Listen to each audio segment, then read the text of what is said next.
Thank you, Imam Tayyib.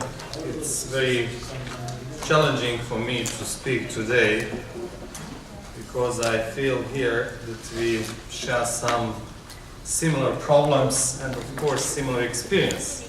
We have been trying for 44 years to get permission to build a mosque in Ljubljana.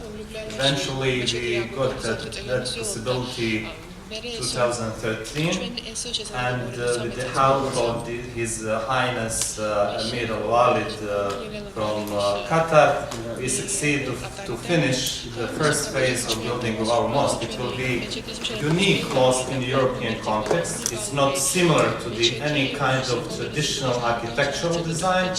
And because I was listening today the wish of the people of Batumi who want to build a specific mosque, please, if you have opportunity to come to visit our mosque in Slovenia, and you will see that it's the most beautiful one in the world. And I hope, inshallah, that we will open that mosque very soon.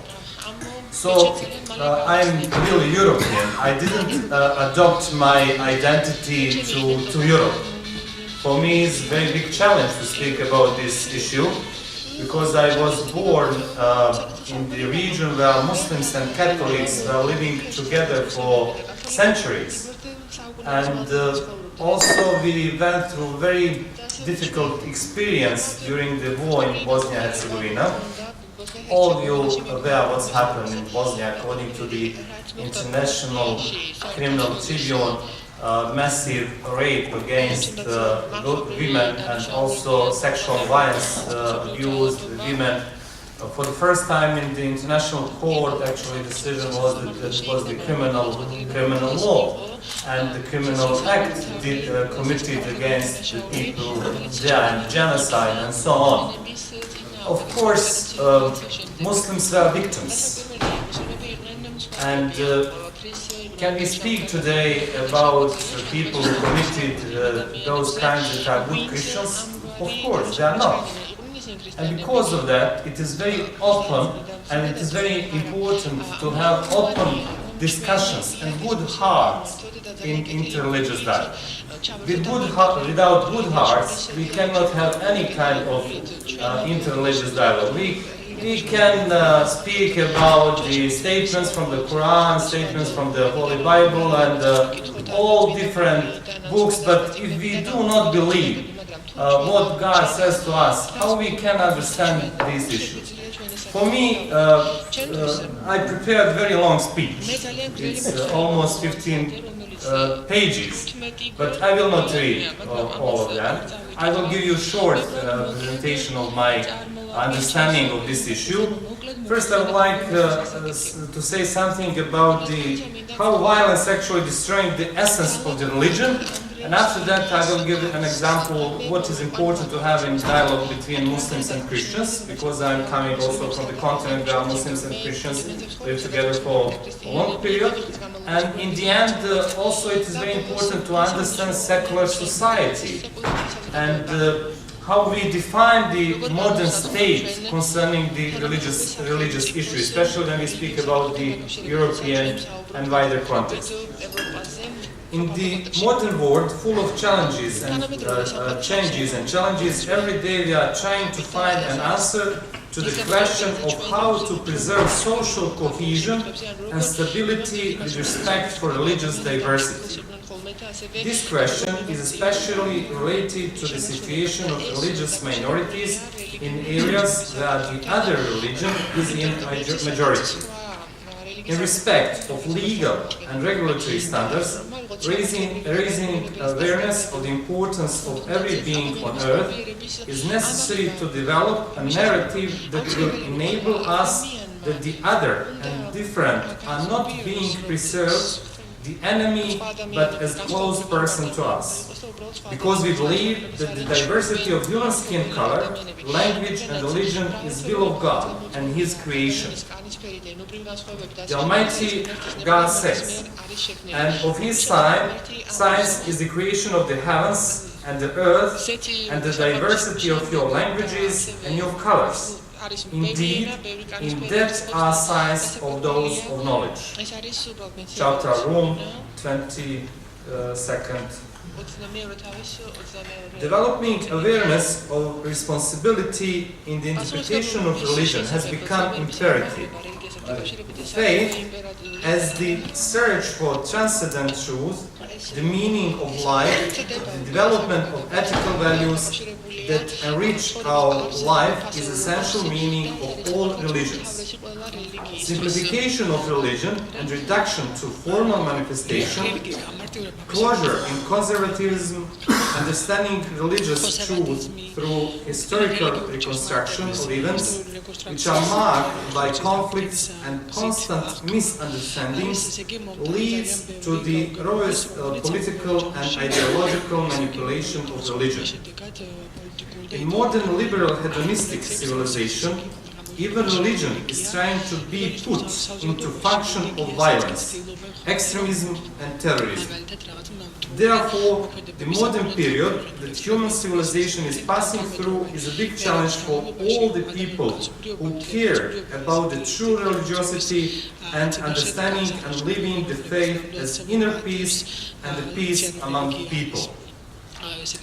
Peace building is not a self-assuming process. It is necessary to invest a lot of spiritual and intellectual energy in that process. Of course, we need some money to help peace building. Without help from different organizations who help this conference, it would be very difficult to organize this kind of gathering. So we need to have also good cooperation with the people who understand what does it mean to have a peace building process. There are several levels at which improvements can be achieved. Firstly, at education, at all levels, from preschool to doctoral studies. There is too much literature in the education system that spreads a negative image of different beliefs. The improvement has to be achieved at the level of interpretation of religion in mosques, churches, synagogues and temples. The priests, imams, rabbis have a strong impact on people. Therefore, in addition to continuous improvement in own profession, necessary to develop contents and acquire knowledge that will enable the views on the others. We are all God's creatures with respect and understanding. The third level are the media.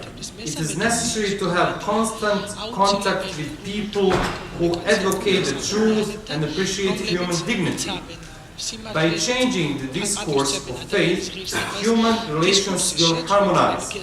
Of course, bad news always reach first audience and then good news. But this should not stop us in our mission of promoting and spreading good. Problems within the community are much more serious. Spreading of ideological concepts and reducing religion to mere mechanical manifestation than the pressures on the community of believers by external factors.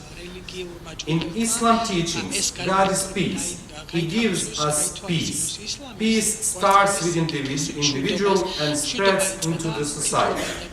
Therefore, the only true religiosity is one that is peaceful and spreading peace. Violence is destroying the essence of religion. Therefore, violence is the greatest enemy of religion. The community has a great responsibility in education and raising people in faith and spreading the idea of respecting different beliefs.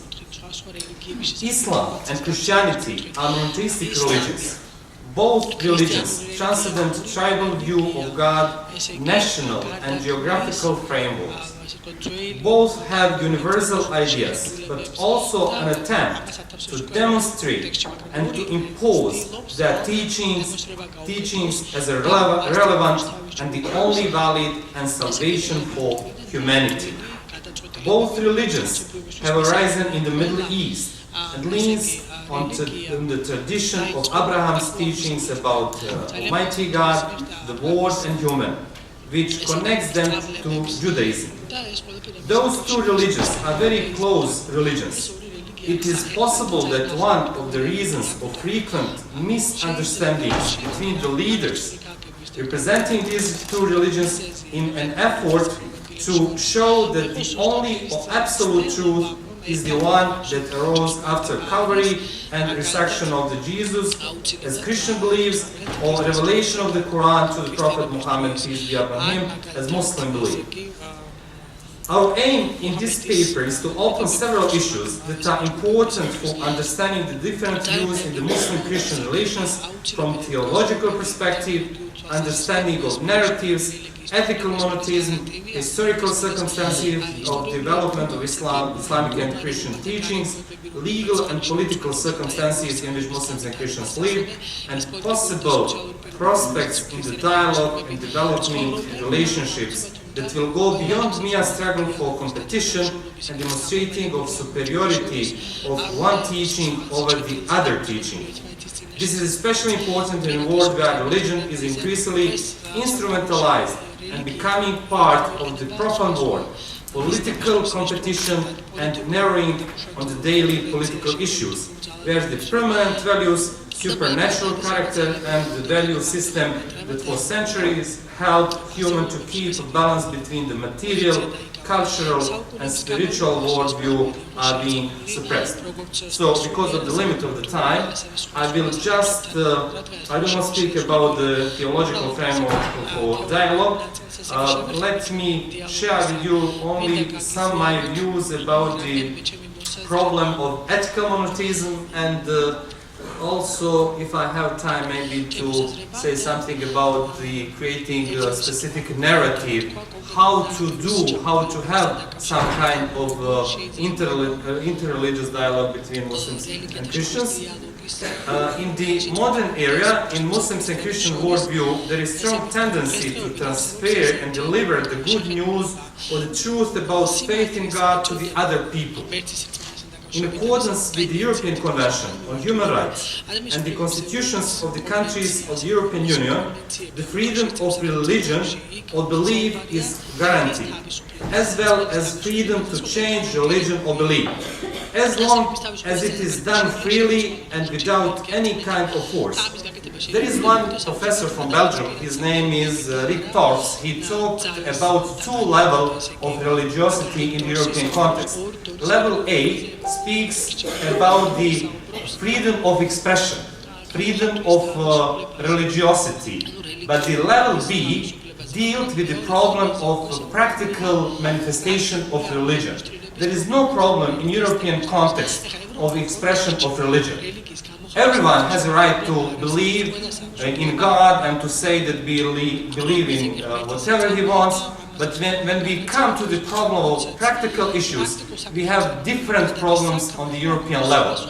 So laws are supposed to be equal to everyone, but that is not true even in the European context. There are so many different challenges of building mosques, dressing code and so on that we are discussing now in the European context, and especially the problem of proselytism. Now we have a real problem in the European context. Many refugees, many people who are in real need in European context, they converted to the other religion. Do they convert freely or not?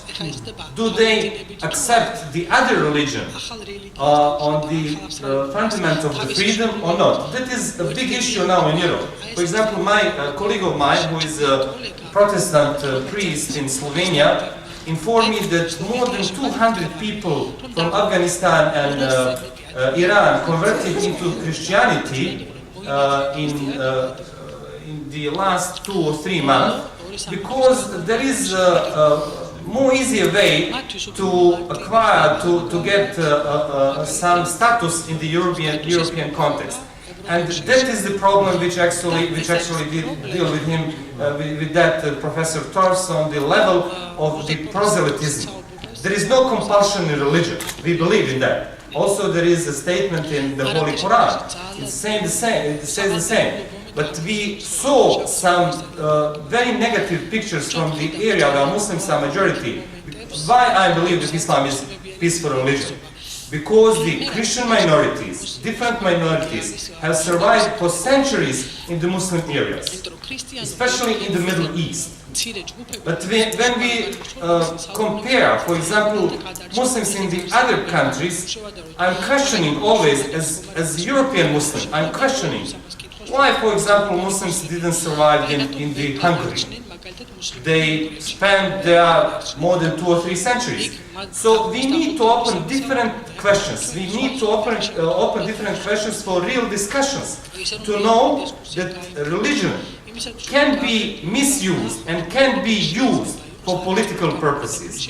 We, as religious people, we are against any kind of misunderstanding of religion.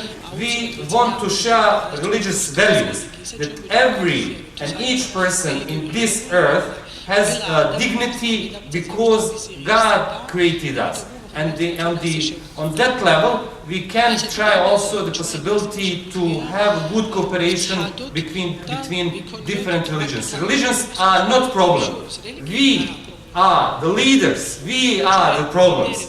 We create problems. Religion as such does not create problems. God promises us that everyone has a chance to be saved. We can read that in different religious traditions, but sometimes people want to represent their religions in their specific way. So I know that I need to conclude now. I just want to say that Muslims and Christians believe in one God who is the just and the merciful. Monotheism is based on the idea that God is one and that all people are responsible to do the same living God, despite the fact that they call Him differently and worship Him in different ways. They agree about attitude of the dignity of human life, the values on which human civilization emerged and underlies. In the context of the ethical monotheism, can be emphasized that the Almighty God is the giver of the life to man, and that human life and the dignity are God's gifts that must not be underrated. In the Quran verse, wrongfully killing one man is identified as the killing of all humanity. Developing awareness of the importance of human life and human dignity is the common fundamental foundation of Islam and Christianity. And this is the area where lasting dialogue between these religions can be based. I'm really sorry, I cannot read all my paper, but probably you will have possibility to read it if you are interested in. And for me, it is very challenging to learn something about the indigenous people who are Muslims from Georgia. I always share this view with the people from the specific context. I know that the problem of citizenship in European context, the problem of new minorities is a big issue in European continental Europe. But still, we have so many minority Muslim groups who are hidden treasures. Even European sociologists, they don't know about them, like people from Georgia, Pomaks from Bulgaria, Gorans from Kosovo and Albania, and of course authentical Muslim nations from European context, Albanian and Bosniaks. I do wish you a successful conference, and I wish you all the best in the process of building new mosques. I'd also like to thank Misko, who cares about the social cohesion of Muslims in Europe, and I really appreciate your work, and your role is very important in this process. Thank you very much.